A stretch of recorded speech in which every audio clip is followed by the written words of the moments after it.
படைத்தான் இறைவன் உனையே, மலைத்தான் உடனே அவனே.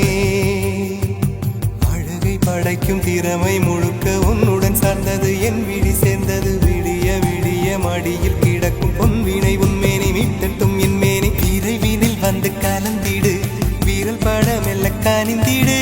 உடல் மட்டும் இங்கு கிடக்குது, உடன் வந்து நீயும் உயிர் கொடு. பல்லவன் சிற்பிகள் அன்று பண்ணிய சிற்பத்தில் ஒன்று,